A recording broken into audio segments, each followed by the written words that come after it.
마태복음 14장 22절부터 36절까지입니다.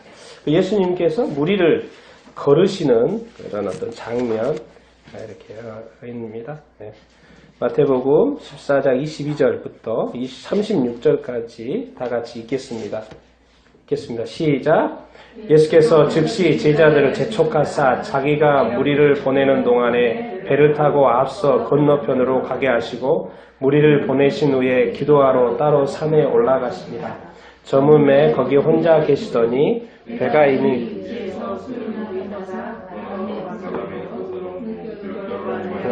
고난을 당하리라. 밤 사경에 예수께서 바다 위로 걸어서 제자들에게 오시니 제자들이 그가 바다 위로 걸어오심을 보고 놀라 요령이라 하며 무서워하며 소리 지르거늘 예수께서 즉시 이르시되 안심하라 나니 두려워하지 말라.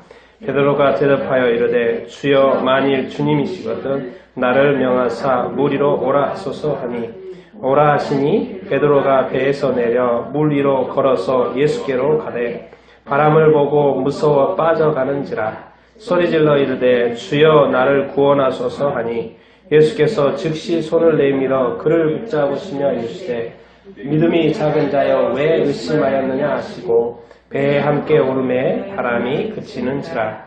배에 있는 사람들이 예수께 절하며 이르되 진실로 하나님의 아들이소서이다 하더라. 그들이 건너가 게네사렛 땅에 이르니 그곳 사람들이 예수인 줄 알고 그 근방에 두루 통제하여 그래서 다만 예수님의 옷자락이라도 손에 대게 하시기를 간구하니 손을 대는 자는 다 나음을 얻느니라. 아멘. 오늘 제목 한번 읽어보겠습니다. 시작. 왜 예수님은 물 위로 거쳐오셨나요? 왜 예수님은 물 위로 걸어오셨을까요? 제목으로 한번 말씀을 이렇게 나누도록 이렇게 하겠습니다.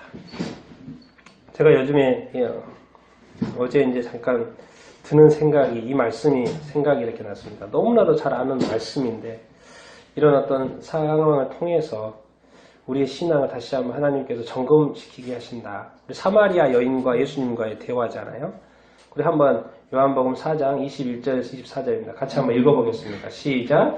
예수께서 이르시되 여자여 내 말을 믿으라. 이 산에서도 말고 예루살렘에서도 말고 너희가 아버지께 예배할 때가 이르리라. 너희는 알지 못하는 것을 예배하고 우리는 아는 것을 예배하노니 이는 구원이 유대인에게서 남이라. 아버지께 참되게 예배하는 자들은 영과 진리로 예배할 때가 오나니 곧 이때라. 아버지께서는 자기에게 이렇게 예배하는 자들을 찾으시느니라. 하나님은 영이시니 예배하는 자가 영과 진리로 예배할지니라. 아멘. 그렇죠? 예루살렘에 성전이 있어서 예배하는 곳은 모든 중심은 예루살렘 중심이었고 예루살렘 성전 중심이었는데 그것을 구약에 하나님께서 세우신 중심이었는데 예수님이 오셔가지고 예루살렘도 아니고 여기도 아니라는 거예요. 그러면서 사람을 찾는다 그러죠. 사람을 찾는다는 거. 사람. 어떤 사람을 찾냐? 하나님이 영이신 분이라는 것을 아는 분, 아는 사람. 그리고 자기의 영과 자기의 진리와 자기의 진심과 신령과 진정으로 예배할 사람을 찾는다고 하는 것입니다. 그래서 제가 제목을 장소적인 신앙에서 개인 신앙으로. 그렇죠? 네. 이것을 우리가 생각하게 하고 보이지 않는 하나님이라는 것. 보이지 않는 하나님이라는 것. 요즘에 그 세상 뉴스에 안 좋은 뉴스가 요즘에 계속 이렇게 뜨더라고요. 그래서 사람들은 그 사람의 얼굴을 자꾸 보고 싶어 하는지 청혼을 한다고 그러더라고요. 청혼을 이렇게 하는데 제가 그 사건을 보면서 지금까지 많은 사람들은 그걸 못 봤죠. 사람들은 범죄할 때 사람들이 못 보니까 완전 범죄라고 하죠. 근데 그것을 누가 보고 계셨어요? 주님이 보고 계셨어요. 그러니까 심판을 피해갈 수 없죠. 사람들은 그것을 인식하고 보이지 않는 하나님, 영이신 하나님에 대한 인식이 없어요. 우리가 악한 말을, 제가 조금 전에 악한 말에 대해서 이야기했잖아요. 그 말을 누가 들었을까요? 주님이 들었죠. 주님이 봤어요. 주님이 자기 자신을 욕하는 걸 봤어요. 주님이 세우신 교회에 대해서 욕하는 걸 봤어요. 그 사람이 과연 심판을 넘어갈 수 있겠습니까? 없죠. 사람은 넘어갈 수 있죠. 심지어 재판조차도 그 사람이 이기도록 이길 수 있어요. 변호를 잘해가지고 이길 수 있어요. 근데 주님 앞에서는 할 수 있을까요? 없을까요? 없죠. 왜? 주님은 그 마음을 보시기 때문에. 증거로 보지 않고 그 마음의 증거를 보시기 때문에. 그렇죠. 우리가 이렇게 신앙은 아주 단순한 게 아니고요. 보이지 않는 신앙입니다. 우리의 믿음은요. 예수님도 이렇게 제가 그래서 오늘 드는 단어는 신앙생활을 하는 게 아닌데 우리가 신앙생활을 해야 되잖아요. 신을 숭배하는 신앙생활을 해야 되잖아요. 근데 어느 순간 우리가 장생활하지 않나. 내가 이렇게 말을 바꿔봤어요. 자기 자신을 숭배하는 신앙생활을 하고 있지 않나. 하나님 중심 신앙생활도 심지어 안 믿는 사람은 어쩔 수 없고 신앙생활 또 내 중심적인 신앙생활을 하는 것인지 하나님 중심적인 신앙생활을 하는 것인지 이것도 두 가지가 있을 수 있겠다는 거죠. 나의 구원을 지키기 위해서 신앙생활을 하는 사람이 있고 내가 이 구원에 감격해서 하나님을 예배하는 신앙이 있고 내 것을 지키다가 잃어버릴 수 있잖아요. 근데 하나님만 붙들고 가면 잃어버릴 수가 있을까요? 없을까요? 이럴 수 없어요. 늘 하나님 붙잡고 가고 있기 때문에 잃어버릴 수가 없죠. 근데 내가 자꾸 나를 지키려고 막 이렇게 하다 보니까 자꾸 누구를 잊어버려? 자꾸 주님을 잊어버리는 거예요. 주님을 놓쳐버리는 거예요. 그래서 내가 구원받은 줄 알았더니 주님이 나와 함께 하자고 있는 거예요. 이런 신앙, 생각, 고민, 염려 이런 어떤 사고를 우리가 할 수 있어요. 왜? 말씀이 자꾸 이런 말씀이 있기 때문에 그러는 것입니다. 왜냐하면 지금 전 세계적으로 장소가 다 닫히고 있어요. 우리 기독교뿐만 아니라요. 지금 뭐 사우디나 이란은 이미 그 사원에서 예배드리는 거 다 닫혔습니다.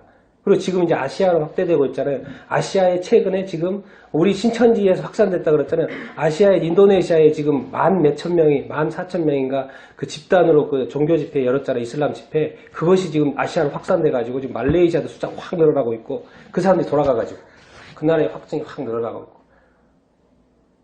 그러면 지금 다 닫힌 거예요. 다 장소적인 모든 것들이 지금 여러 가지 형태에 닫힙니다. 그러니까 어떻게 보면 이게 자꾸 장소는 닫히고 내 마음은 열어야 되는데 자꾸 이런 식으로 지금 가고 있는 것을 이렇게 보게 됩니다. 그러니까 우리 자신의 신앙을 우리가 지금은 점검할 때이라는 것을 우리가 알 수 이렇게 있습니다. 예수님도 자기 자신을 늘 점검하시는 분이죠. 지난주에 잠깐 봤지만은 22절, 23절 읽겠습니다. 시작. 예수께서 즉시 제자들을 재촉하사 자기가 무리를 보내는 동안에 배를 타고 앞서 건너편으로 가게 하시고 무리를 보내신 후에 기도하러 따로 산에 올라가시니라. 저물매 혼자 계시더니 뭡니까? 예수님도 늘 자기 자신을 컨트롤하면서 이 땅에 사신 거예요. 왜? 잘못하다가는 사람들이 워낙 자기를 대단하게 생각하기 때문에 병 고치고 귀신 내쫓고 막 하기 때문에 자기 자신을 왕 삼으려고 하는 그런 분위기 속에서 항상 자신을 컨트롤하는 거예요. 항상 자기 자신을 치는 거예요. 항상 자기의 칭찬을 내려놓는 거예요. 자기가 높아지는 것을 자꾸 내려놓는 거예요. 그냥 다 흩고 기도하러 산에 가서 혼자 있는 거, 혼자 있는 거. 예수님의 이 철저한 자기관리. 그렇지 않으면 하나님의 뜻을 이룰 수가 없거든요. 사람이 자기 영광을 다 취한다고 그러잖아요. 예수님도 얼마든지 예수님의 영광을 취하고도 남을 분이시죠. 이미 그 일들을 하고 있고 이 세상에 할 수 없는 능력과 엄청난 일들을 하고 있기 때문에 취하셔도 괜찮은데 그렇게 하지 않으세요. 철저하게 자기 자신을 고립시키고 골방에 가서 기도하시고 산에 가서 기도하시고 혼자 머무시고 자기 신앙을 끊임없이 이렇게 되새기는 예수님인 것을 보게 되십니다. 그런데 예수님은 끊임없이 자기 자신을 이렇게 컨트롤하는 이유가 있으세요.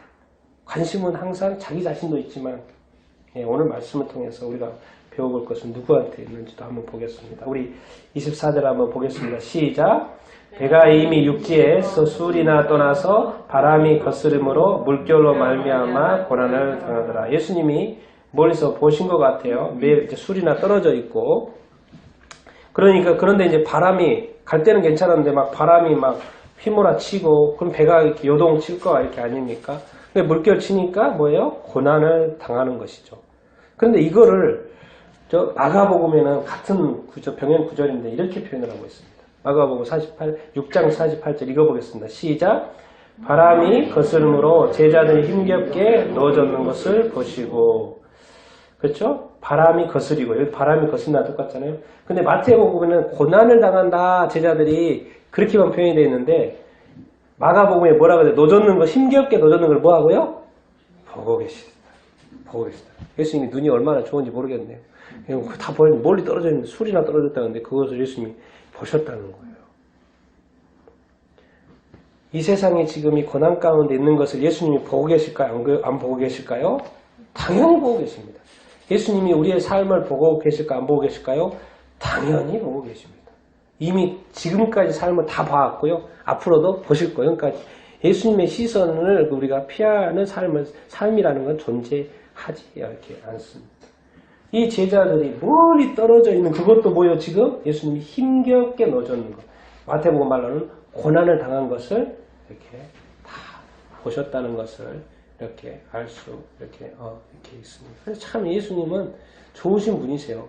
자기 자신을 늘 컨트롤하면서 늘 사람들에게 관심 갖고 제자들에게 관심 갖고 제자들이 어떤 상황인지 보고 계시고 다른 말로 또 알고 계신다는 거죠. 그 상황을 알고 계세요. 예수님도 하나님이 다 아신다. 예수님도 다 알고 있다는 것이죠. 그래서 예수님이 이제 바로 즉각적인 조치를 취하는 것이죠. 25절 읽겠습니다. 시작. 밤 사경에 예수께서 바다 위로 걸어서 제자들에게 오시니. 그렇죠? 이제 예수님이 그 상황을 알고 계시고 보고 계시니까 이제 더 이상 있다가는 문제가 될 것 같아요. 그러니까 예수님이 바로 즉시 이렇게 움직이죠. 근데 즉시 움직이는 때가 언제예요? 밤 사경입니다. 시간이 밤 사경이 그때 그 당시에는 막 유대인의 시간, 유대인의 시간은 1경, 2경, 3경 세 연결했는데 그 로마 시간은 1경, 2경, 3경, 4경. 지금 여기서 표현한 것은 밤 사경이라는 것은 로마 시간에 따라서 표현된 말입니다. 여기서의 시간을 계산해 보면 밤이니까 사경이니까 맨 뒤지겠죠. 새벽 3시부터 6시까지. 그 시간대예요. 아주 그냥 새벽 3시부터 6시까지. 그때 사건이 일어났다는 거예요. 그래서 예수께서 뭐예요? 바다 위로 걸어서 이렇게 오신 것이죠. 그러니까 예수님이 나타나실 때는 예수님이 다 알고 계십니다. 그 상황이 어떤 상황인 걸 예수님이 다 알고 계세요. 그러니까 예수님이 오는 것을 막을 수 있는 것은 있어요? 없어요? 없어요. 바다가 막을 수 있습니까? 사람은 당연히 안 되죠. 일단 배 찾아야 되고 배 찾아서 빨리 요즘 같은 경우 모터보트라도 있으니까 더 빨리 갈 수는 있겠죠. 그런데 예수님은 어떻게 오신다고요? 걸어서 그냥 오신다요. 걸어서 바다 위로 걸어서 거친 물결을 마다하지 않고 예수님께서 이렇게 오시죠. 그러니까 예수님에게는 모든 것이 가능하다는 어떤 믿음, 예수님이 나와 함께 하신다는 믿음, 이 고난에서 예수님이 나를 도우실 거라는 어떤 믿음. 그런데 이제 여기서 우리가 한 가지 좀 주의해야 될 게 있습니다. 자, 우리가 늘 예수님의 한번 읽어보겠습니다. 시작. 예수님의 능력에 앞서 예수의 사랑에 감사할 필요가 이렇게 있습니다. 자, 예수님이 무리를 걸어서 나한테 했다는 이 능력 대단하죠? 이거는 깜짝 놀랐어요. 제자들도 깜짝 놀랐어요. 이 능력 대단하죠? 근데 도대체 왜 그 어마어마한 능력을 가지고 예수님이 왜 나한테 걸어오고 제자들한테 걸어가는 거예요? 그 바탕에는 이제 뭐가 있기 때문에 걸어가는 것입니까? 사랑, 이거예요. 예수님이 하나님도 뭐라? 사랑 때문에 십자가 일도 일어나는 것이고요. 사랑 때문에 이 세상을 창조하신 것이고, 사랑 때문에 인간을 만든 것이고, 사랑 때문에 인간이 타락했을 때 예수 그리스도를 바친 거예요, 제물로. 사랑 때문에 다시 우리를 이 땅의 험한 세상에 홀로 내버려 고아와 같이 내버려 두지 아니하시고 우리를 영원히 천국으로 인도하기 위해서 예수님께 이 땅에 이렇게 오시는 거예요. 그리고 지금 이 땅에서 험한 삶을 살아가고 있는 우리의 삶을 주님께서 다 보고 계시나 안 보고 계시나? 보고 계신다. 지금 걸어오고 계세요. 주님의 사랑. 그러니까 우리가 능력도 좋죠. 능력 중요합니다. 필요해요. 필요하지만 우리가 능력을 베푸는 것은 무엇 때문에 하는 거예요? 네, 그 마음속에 사랑이 있냐 없냐. 그러니까 제가 조금 전에 댓글 이야기했잖아요. 그 사람은 사람의 생명에 대해서 사랑이 없는 거예요. 그게 빠져 있는 거예요. 상황 판단하는 능력이 있을지 몰라도 그 안에는 뭐가 없는 거예요? 사랑입니다. 그리스도인이 그러면 안 된다는 거죠. 왜? 생명은 누구한테 속하는 것이다? 하나님께 속하는 거예요. 그건 또 노터치예요. 노터치. 그래서 하나님은 이 땅의 살인자는 죽여라고 말한 거예요. 하나님의 생명에 대해서.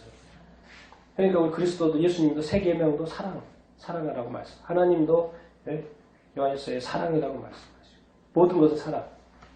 제가 볼 때는 능력보다 그 위에는 사랑이에요. 그래서 예수님께서 이 제자들을 너무나도 사랑하셨기 때문에 보고 계시고 고난 가운데 있는 걸 보고 뭐예요? 걸어오신 거죠. 그래서 우리가 이 능력과 이 사랑의 어떤 밸런스를 잘 가질 수 있게 되기를 바랍니다. 그리고 사랑이 있는 능력을 베풀 수 있게 되기를 바랍니다. 능력이 능력으로 끝나지 말고 정말 하나님의 사랑, 하나님의 본질이 들어있고 하나님의 속성이 들어있는 어떤 능력 베품이 다 되기를 이렇게 바랍니다. 그 하나님의 그것을 보시며 왜 하나님이 이런 어떤 어려움과 무리로 거리는 능력을 베푸시지 않겠습니까? 하나님이 자꾸 뭔가를 제안하는 것 같습니까? 하나님이 자꾸 안 하는 것 같습니까? 하나님이 자꾸 뭔가 이렇게 째째한 것 같습니까? 그렇지 않습니다. 하나님 절대 그렇지 않습니다. 그런데 우리가 한 가지 여기서 또 한 가지 발견할 수 있는 것은 뭐냐면 이 상황 속에는 지금 뭐가 있습니까? 제자들이 있죠. 있는 거 말씀해 보세요. 제자들이 있어요. 또 뭐가 있어요? 거친 물결, 파도가 이렇게 있죠. 또 뭐가 있어요? 예수님 있죠. 근데 예수님 빼고 한번 생각해 봅시다. 파도가 있고 힘겹게 노젓고 있고 고난당하고 있어요. 이 상황 속에서 구원은 뭘까요? 누가 나타나는 거예요? 네, 맞아요. 이 세상 속에서 예수님이 나타나는 게 구원이라니까요. 예수님의 이 출현 자체가 구원인 거예요. 이 제자들이 힘겹게 지금 너무 배가 조금 더 심해지면 배가 뒤집힐 수도 있고 어떤 상황이 나타날 수도 있고 배가 바람이 더 심해질 수 있고 이 풍랑은 더 세지고 쓰나미는 막 이렇게 오고 이럴 때 다른 사람이 나타나봤자 돼요 안 돼요? 같이 쓸려가죠. 근데 이것이 구원이 되려면 누가 나타나야 돼요? 예수님인 거죠. 네, 이 세상을 컨트롤할 수 있는 예수님이 나타나야 돼요. 사람은 다 컨트롤할 수가 없거든요. 그러니까 예수님의 이 출현 자체가 제자들한테 뭐예요? 구원의 소식인 거죠. 예수님이 바다 위를 걸어서 가는 능력 자체도 엄청난 거지만은 예수님의 출현 자체가 구원의 소식인 거예요. 이 세상에 예수님이 이 땅에 오신 것 자체가, 나타나신 것 자체가, 출현 자체가 구원의 시작이라는 것이죠. 그 예수님이 이 땅에 출현하셨기 때문에 이 험한 바다에 나타났기 때문에 이 죄악 세상에 이 땅에 예수님이 오셨기 때문에 출현하셨기 때문에 우리의 구원이 시작이 이렇게 된 거죠. 그런데 이건 어마어마한 일인데 세상은 반응은 이렇죠. 자, 제자들의 반응 26절 읽겠습니다. 시작. 제자들이 그가 바다 위로 걸어오심을 보고 놀라 유령이라 하며 무서워하며 소리 지르기를. 그렇죠? 예수님이 이 땅에 처음에 왔을 때도 잘 받아들여지지 않았잖아요. 맞습니다. 그리고 저 멀리에 누군가가 나타나는데 바다 위를 걷고 있어요. 바다 위를 걸을 수 있는 사람은 있어요? 없어요? 당연히 없죠. 그러니까 이런 반응은 너무 자연스러운 겁니다. 이상하다고 생각하지 말고 제자들 믿음이 없다고 생각하지 마십시오. 그거 당연한 거예요. 물 위에 걷는 사람이 어디가 있어요. 당연히. 근데 물 위에 뭔가가 수수하고 걸어오고 있어요. 근데 뭔가 뭐 형태가 막 점점 가까워지고 있어요. 그럼 얼마나 무섭겠어요. 제가 볼 때 이 파도보다 이게 더 무서웠을 것 같아요. 파도도 조금 막 뻗치는데 뭔가 이렇게 막 다가오는 거예요. 얼마나 이 유령이 나타난다고 생각해보세요. 그러니까 뭐라고 표현이 어떻게 돼 있어요? 무서웠다고, 무서워서 소리 질렀다고 그랬어요. 지금 와! 막 물 때문에 난리 나고 있는데 이게 뭐 때문에 소리 질러요? 유령 때문에 와! 이건 뭐예요? 이제 완전히 죽는 거죠. 이거는 뭐 더 이상 뭐. 그런데 이분이 누구셨어요? 예수님인 거죠. 우리는 예수님을 많이 유령처럼 이 세상을 취급해요. 아직도. 예수님 이상하다 하고 진짜 하나님의 아들일까 이야기하고 진짜 예수님이 무리를 걸었을까? 어떻게 그럴 수 있지? 어디 보니까 제가 그래서 일부러 찾아봐서 유튜브에 무리를 거르는 사람 찾아봐도 있더라고요. 많이 무리를 걷는 사람이 막 있어요. 트릭 마술로 한 사람도 있고 실제로 뭔가 진짜로 걷는 듯한 모습을 보이는 사람도 있고 우리 막 헷갈리는 거예요. 이게 뭔가 트릭 쓴 거 아닌가?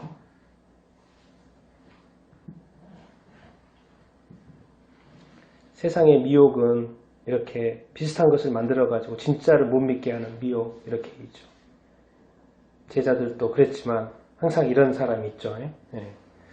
아니 근데 이제 주님이 먼저 정리를 하시죠. 자, 27절 읽겠습니다. 시작. 예수께서 즉시 이르시되 안심하라. 나니 두려워하지 말라. 뭡니까? 누구라고요? 나 예수님이 즉시 말씀하시죠. 너무 두려워하니까 소리 확 지르고 예수님도 그 소리 들었을까 안 들었을까요? 들었을 거예요. 막 소리 지르는 거 들었을 거예요. 그러니까 예수님도 마음이 뜨끔하지 않았을까 싶어요. 근데 즉시 뭐야? 안심하라. 뭐요? 나니? 뭐하라 마라? 두려워. 내가 왔다. 너 두려워하지 말라. 두려워하지 마. 나야 나. 너의 스승 너의 예수님 나야 나. 예수님을 믿으면 예수님을 알면 정말 예수님에 대해서 확신이 있으면 두려워할 필요가 없습니다. 예. 사람은 죽어도 달리 살리시는 예수님인 줄로 믿습니다. 그러니까 두려워할 필요가 없어요. 이 세상을 두려워하지 마십시오. 우리의 믿음이 약해진 걸 두려워하시고요. 우리가 의심 많은 걸 두려워하시고 우리가 예수님을 기다리지 못하는 것을 두려워하시고 우리의 인내가 부족하진 걸 못한 것을 두려워하시고요. 우리가 사랑하지 못하고 살고 있는 것을 두려워하십시오. 두려워해야 됩니다. 세상보다도 이제 두려워하지 말라고. 예수님의 출현은 이미 끝난 거예요. 예수님이 출현하신 것은 의도가 있어서 오신 거잖아요. 뜻이 있어서 오신 거잖아요. 뜻이 뭐겠어요? 구원하려고 오신 거잖아요. 예수님이 나타난 건 이제 어떻게 보면 게임 끝입니다. 게임 끝. 그런데 이런 베드로 너무 멋지죠? 28절입니다. 같이 읽겠습니다. 시작. 베드로가 대답하여 이르되 주여 만일 주님이시거든 나를 명하사 무리로 오라 하소서. 자, 주님에 대한 이야기를 들었어요. 주님 나야 나. 두려워하지 말라 그랬으니까 누가 가장 먼저 반응을 보입니까? 베드로가요. 무리를 걸어? 주님이야? 그러니까 베드로가 무슨 생각합니까? 나도 한번 무리로 걸을 생각을 하는 거예요. 만약에 실제로 그게 주님이 여기서 되게 대단한 베드로의 믿음입니다. 저게 진짜 예수님이라면 나도 물을 걸을 수 있다는 담대한 믿음이 지금 순간 생긴 거 안 생긴 거예요? 생긴 거예요. 만약에 저분에 대한 예수님의 믿음 확신이 없으면 자기가 무리를 걸을 거라는 생각을 할까요? 안 할까요? 당연히 안 하죠. 그런데 뭐 때문에 이 말이 나오는 거예요 지금? 예수님이라는 확신이 있는 거예요 지금 이 순간. 저분이 예수님이라면 나도 무리로 한번 걸어서 주님을 만나볼까? 그 순간 그 마음이 확 들어가는 거예요. 그러니까 뭐예요? 나를 명하사 뭐예요?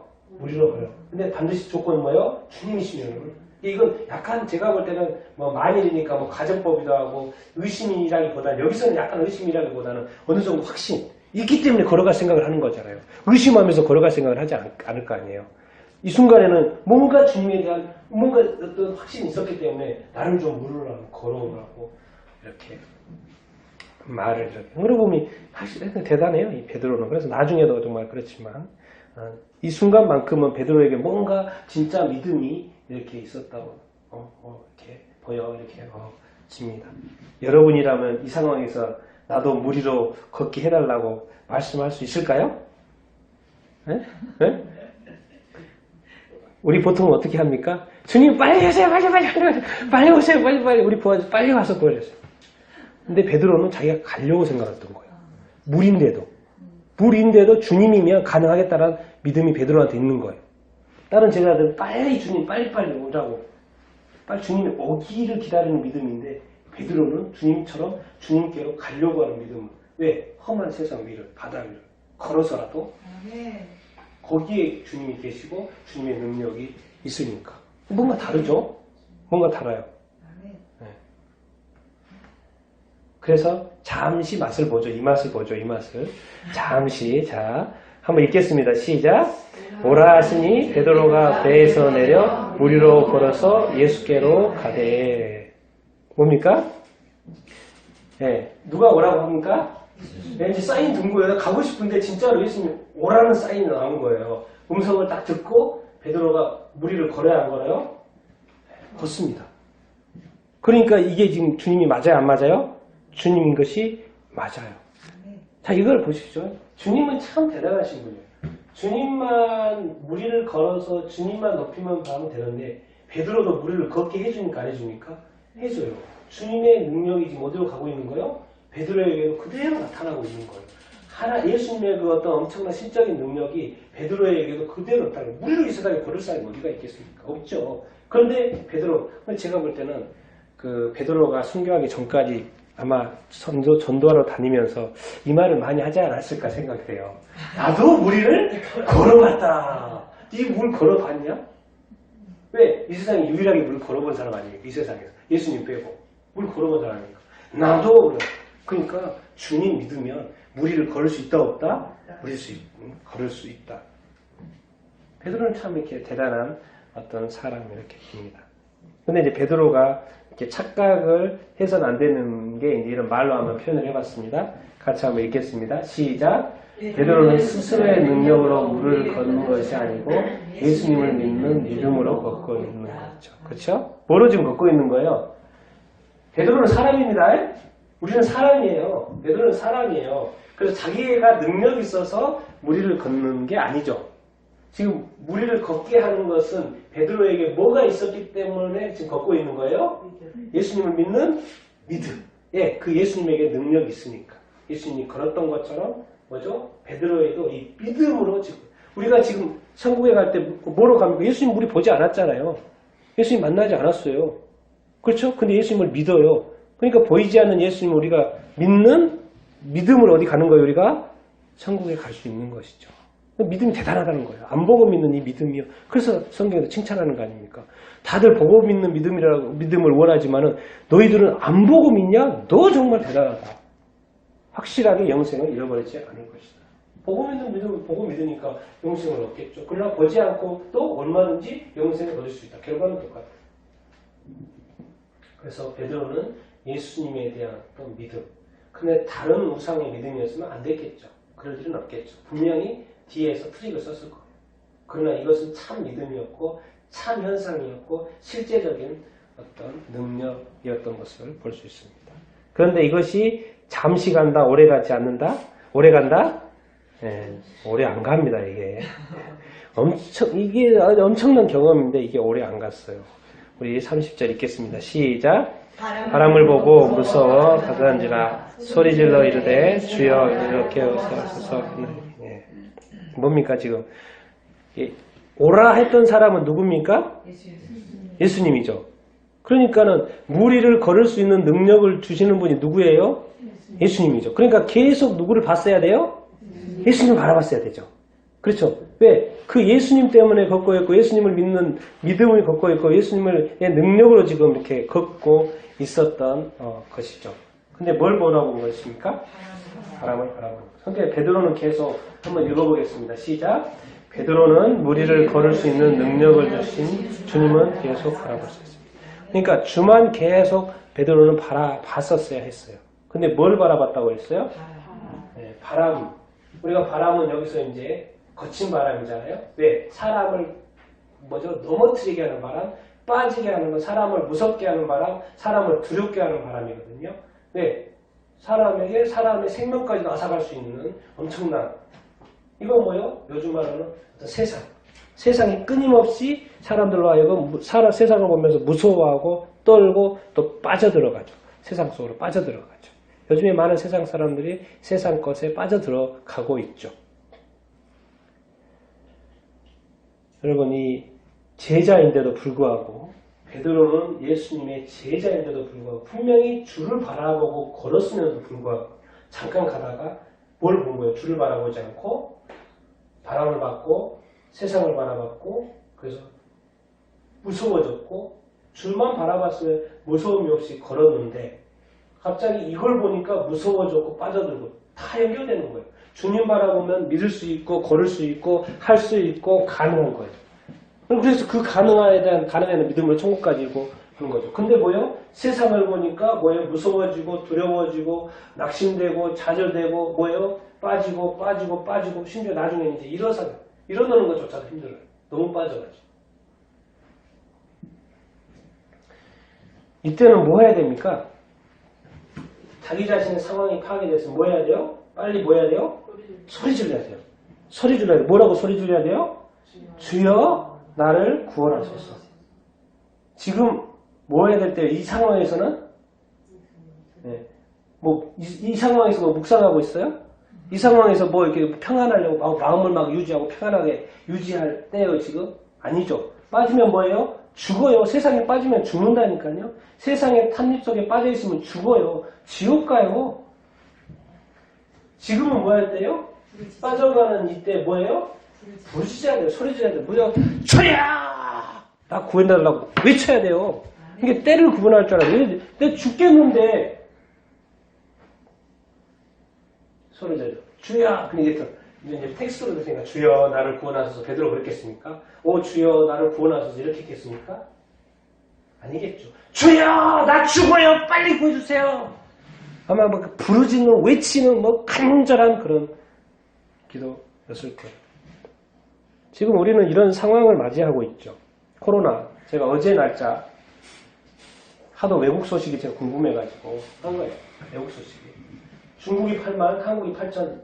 지금 이쪽에 문제였잖아요. 근데 뭐예요? 이탈리아가 벌써 4만이고 죽은 사람만 4만 4천 명이고 스페인도 2만이 넘었어요. 죽은 사람만 1,000명이 한국 넘었죠. 훨씬 넘었고 독일도 지금 19,000이에요. 2만 다 됐어요. 이란도 2만 다 됐어요. 프랑스도 12,000이에요. 지금 유럽이 5,000, 뭐 2,000. 미국도 지금 2만이 넘었어요. 죽은 자만.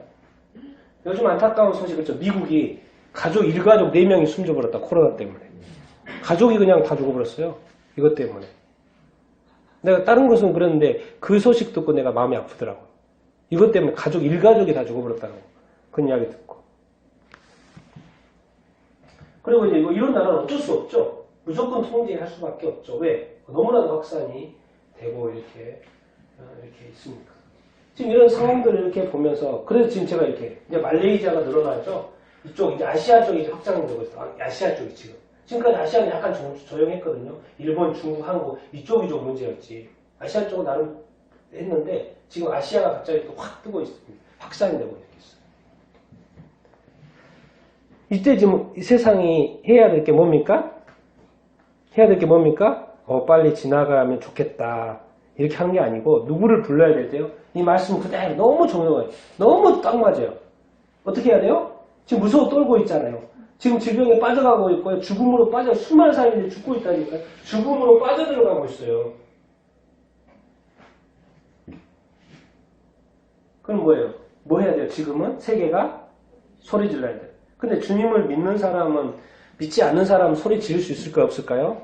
소리 지를 수가 없죠. 여기는 제자였기 때문에 소리 질렀죠. 주님 아니까. 그러니까 뭐예요? 우리도 뭐 해야 된다? 우리 교회가 전 세계에 있는 교회가 지금은 뭐 할 때다? 소리 지를 때예요. 부르짖을 때예요. 부르짖어 기도할 때예요. 뭐라고요? 살려달라고. 주님 이 상황을 빨리 구원해 주십시오. 우리를 도와주십시오. 우리도 살려주시고 우리 크리스찬 교회도 살려주시고 세상 사람들도 다 살려주십시오. 지금은 부르짖을 때예요. 지금은 부르짖을 때. 말씀이 너무나도 요즘의 상황하고 일치가 되는 것 같습니다. 지금은 부르짖을 때. 그런데 뭐예요? 제자 좋다도 우리 다 믿음 좋다고 그러잖아요.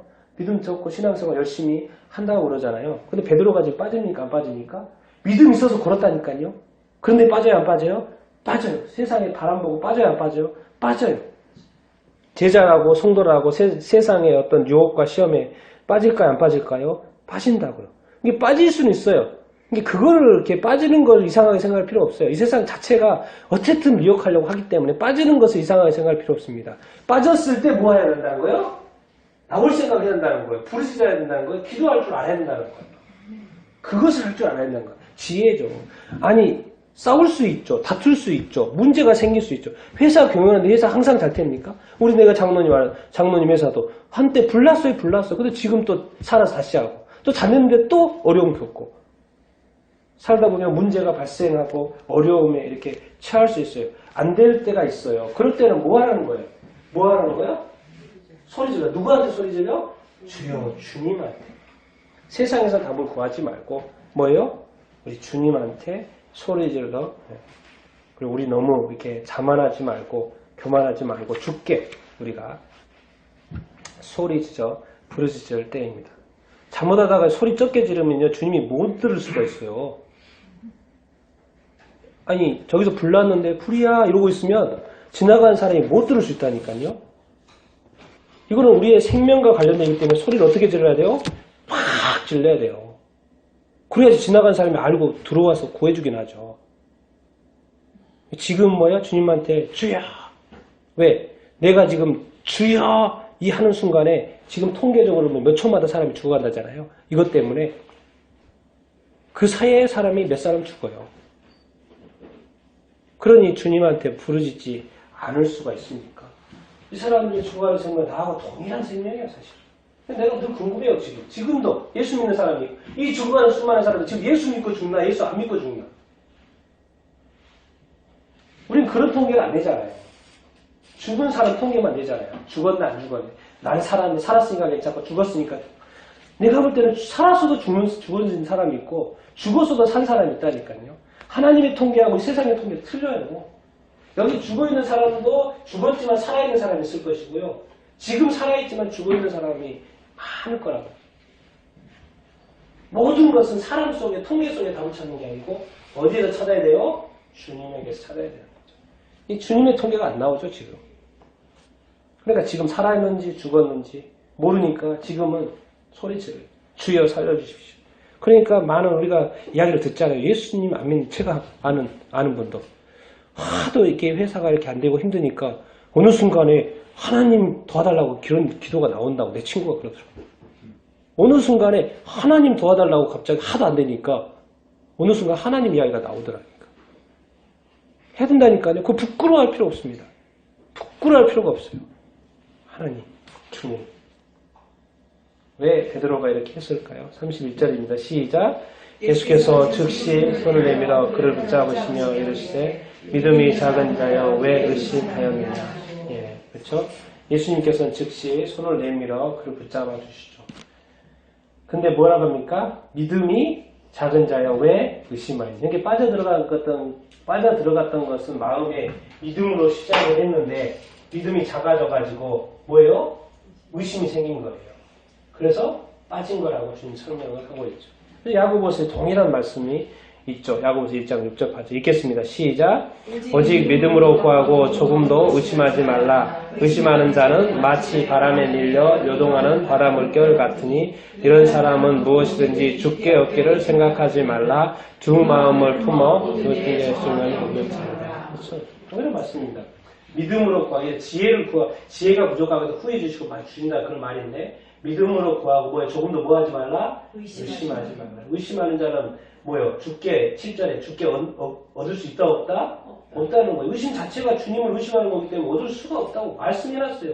그러니까 의심하면서 기도 열심히 해봐요. 100시간, 1000시간 해보십시오. 받을 일 없습니다. 주님은 딱 정해졌어요. 의심하고 있는데 안 된다고 말씀하고 있어요. 구할 때는 무엇으로 구해야 된다? 믿음으로 끝까지 구해야 된다. 베드로가 끝까지 믿음으로 갔으면 주님과 손잡고 같이 둘이 손잡고 배에 딱 올라왔을 때 제자들 어떻게 했어요? 와 했을 거 아니에요. 사실 그게 좋은 시나리오죠. 근데 시나리오도 안 됐죠. 주님은 여전히 물에 서 있는데 제자는 물에 빠져요. 상황. 좀 안타까운 상황.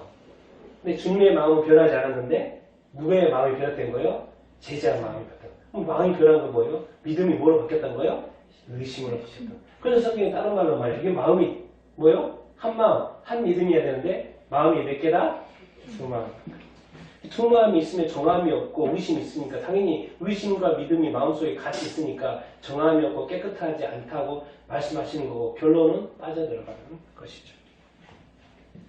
주님이 말씀하고 있습니다. 두 마음 안 된다. 예. 다시 오실 주님 만날 준비를 하는데 두 마음을 가지고 만난다. 지금 이 모든 상황을 통해서 빨리 정리하라고 말씀하시는 거예요. 세상에서 우리 자신들을 구원하기를 원하시는. 근데 주님은 참 고마우신 분이에요. 즉시 손을 어떻게 해요? 내밀어요. 자, 조금만 늦으면 베드로 물에 가라앉아요? 안 가라앉아요? 파도도 지금 복잡합니다. 지금 파도가 상해요. 조금만 늦으면 베드로는 빠져 죽습니다. 그런데 예수님께서 뭐예요? 즉시 뭐예요? 손을 내요. 참 이 베드로가 자기가 조금만 했으면 죽었는데 내 손을 딱 잡아준 이 주님의 손길, 내 생명을 구원해준 이 주님의 손길, 평생 잊을 수 있었을까요? 예수님의 손을 직접 만져봤고, 근데 그 예수님을 평소에 만졌을 때 예수님의 손이 아니라 내가 지금 빠져들어가는데 내 빠져들어간 나를 잡아가지고 끌어올려주는 그 예수님의 그 힘 있는 손길, 그걸 평생 베드로가 잊을 수 있었을까요?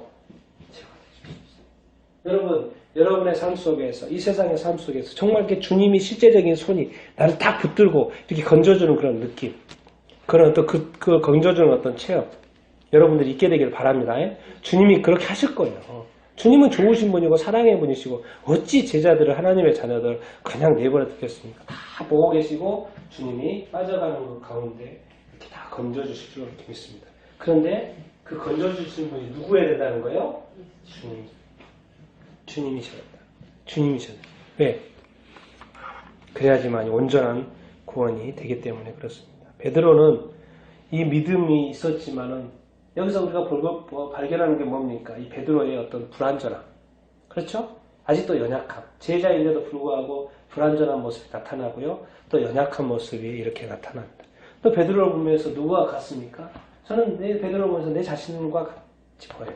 나도 저렇게 연약하고 저렇게 불완전하고 이렇게 쓰러지고.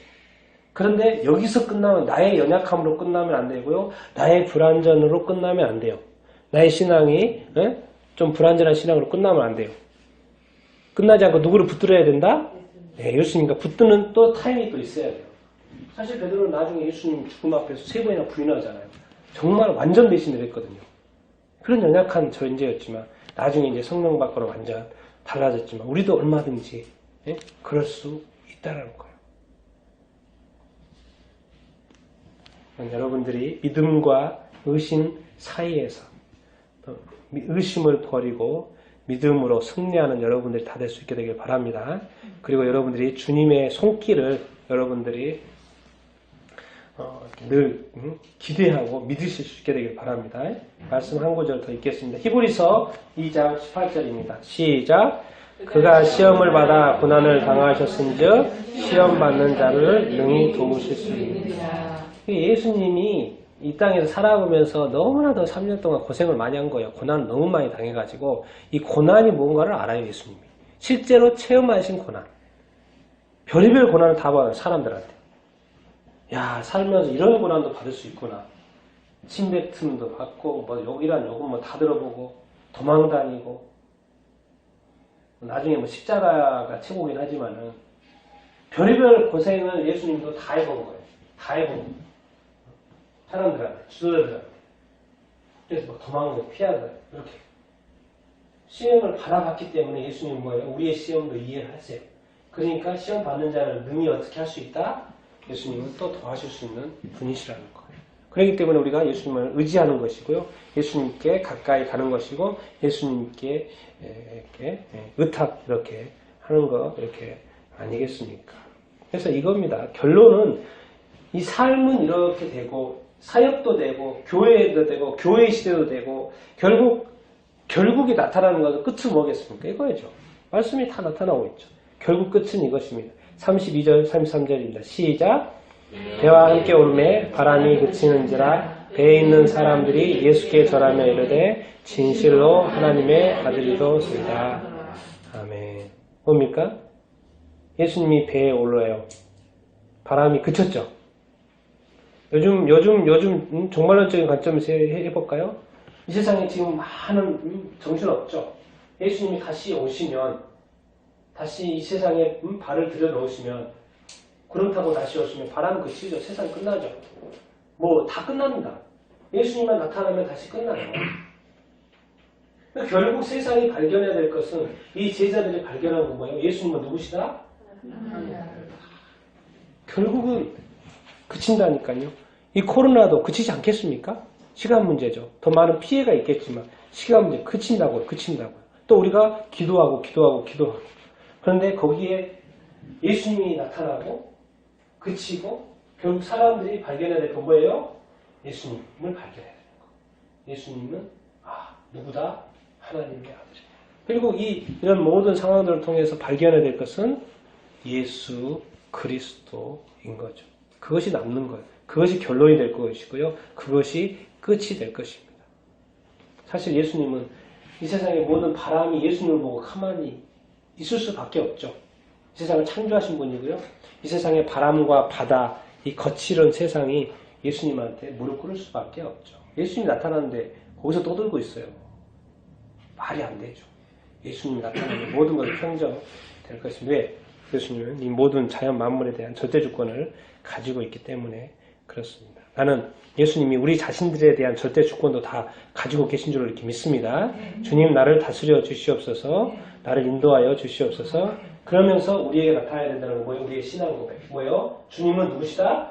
하나님의 아들이시다. 그러니까 우리가 이렇게 예배하고 있고 경배하고 있고 기도 이렇게 하는 것이죠. 여러분, 이 제자들에게만 예수님이 희망이 된 게 아니니까. 마가복음 6장 51절 52절 읽고 가겠습니다. 시작. 배에 올라 그들에게 갔으니 바람이 그치는지라 제자들이 마음에 심히 놀라니 이는 그들이 그 떡 떼시던 일을 깨닫지 못하고 도리어 그 마음이 둔해졌습니다. 이제 다른 병행 구절입니다. 마가복음에 보니까 자꾸 마음을 언급하세요. 이 사건에 대해서. 마음이 심히 이제 놀랐고, 그리고 덕때 이 바로 앞에 사건이 오병이의 사건이었잖아요. 우리가 지난주에 본 것처럼 오병이의 사건이었어요. 그 떡 떼시던 일을 깨닫지 못하고 그들이 뭐예요? 예수님이 어떻게 5,000명이나 그 떡이 보리떡 5개, 물고기 2마리 5,000명을 먹였지? 그 기억이, 왜 그들도 바구니도 다 남은 바구니도 12바구니 다 나갔고 그 엄청난 감동과 감격이 있는데 그 일을 깨달아요? 못 깨달아요? 못 깨달아요. 잊어버려서 안 잊어버렸어요? 잊어버렸어요. 뭐 때문에 잊어버린 거예요? 파도가 너무 심하니까. 나 죽겠으니까 이걸 까먹어버렸던 거예요. 주님을 잠시 까먹어버린 거예요. 왜? 뭐가 셌기 때문에, 파도가 너무 셌기 때문에 정말 조금 전에 5,000명을 먹었던 그 기적의 현장이 있었음에도 불구하고 이 거친 파도에 그것이 싸그리 없어져 버렸어요. 그 기억이. 이것을 이야기하는 거예요. 뭐가 문제가 있었다? 마음이 둔해져 버렸다. 그런 거예요. 마음이 둔해지다 보니까 마음에 의심이 생기는 것이죠. 이렇게 표현하고 다른 데는 나가보겠습니다. 마음이 좀 문제가 있어서 이런 거. 결국에는 우리의 마음을 잘 다스려야 된다는 것을 예수님께서는 말씀하고 이렇게 있습니다. 이 세상의 모든 것은 테스트가 될 수 있습니다. 여러분 기억하십시오. 뭐 복잡하고 크고 작고 이 모든 것들은요. 여러분들을 향한 주님의 마음 테스트일 수 있습니다. 그렇게 하는지 안 하는지. 주님처럼 하는지 안 하는지. 기억하십시오. 34, 35, 36절 마지막 절입니다. 제자들에게만이 희망이 아니고 다른 분들에게도 34 읽겠습니다. 시작. 그들이 건너가 게네사렛 땅에 이르니 그곳 사람들이 예수이신 줄 알고 그 근방에 두루 통제하여 모든 병자들을 예수께 숫자락이라도 손을 대게 하시기를 간구하니 손을 대는 자는 다 나음을 얻으리라. 그렇죠? 또 게네사렛에 갔더니 사람들이 몰려오고 예수 와 능력자 예수님한테만 가면 다 고칠 수 있어. 그러니까 병자들을 막 때리고 오는 거예요. 다 여기저기 예수 왔다. 근데 예수님 오셨어. 두루 다 통제 다 데리고. 근데 중요한 것은 이 사람들의 마음속에 야 예수님 어쩌라. 이거 너무 많으니까 우리가 못 가더라도 지나가는데 그냥 어쩌라. 앞에 나타나서 딱 해주면 좋겠지만 사람들이 너무 많으니까 그럴 시간 없고 그래 지나가는데 어쩌라는 한번 잡아가지고 그래도 났는데 그렇게라도 한번 예수님에 대한 그 마음 관심 옆에라도 한번 가고 싶은 거. 그런데 갔더니 다는 손을 대는 자는 믿음이 있었으니까 나는 거죠. 그렇죠? 맞아요? 믿음이 있어서 나는 거죠. 옷자락을 여러분 옷자락 딱 만든다고 나아요? 아무 일 없습니다. 옷자락 없어요. 근데 그것이 무엇과 관련되기 때문에 주님과 관련되기 때문에 주님의 능력이 나한테 오는 거예요. 왜? 누구에 대한 믿음이 있었기 때문에 주님에 대한 믿음이 있었기 때문에 그 믿음을 옷자락을 탁 만드니까 뭐예요? 나왔다는 거. 동일하다는 거. 주님. 믿음이 있었기 때문에. 그래서 우리가 발견해야 될 것은 한번 읽겠습니다. 시작. 예수는 모든 이의 희망이다. 제자들에게만 희망이 아니고 뭐요? 교회에만 희망이 아닙니다. 예수님은요. 뭐예요? 안 믿는 사람, 모든 민족에게도 희망인 줄로 이렇게 믿습니다. 우리가 먼저 믿는 사람 감사해야 되겠고 아직도 믿는 사람에게도 예수의 희망이 아직 남아 있습니다. 왜? 지금은 재림 전이기 때문에 아직 구원의 때이고 은혜의 때인 줄로 이렇게 믿습니다. 그래서 우리가 아직도 예수 믿지 않는 사람들을 위해서 이렇게 또 기도해야 되는 줄로 이렇게 믿습니다. 아멘. 오늘 또 말씀을 한번 기억을 하면서 오늘 같이 한번 기도할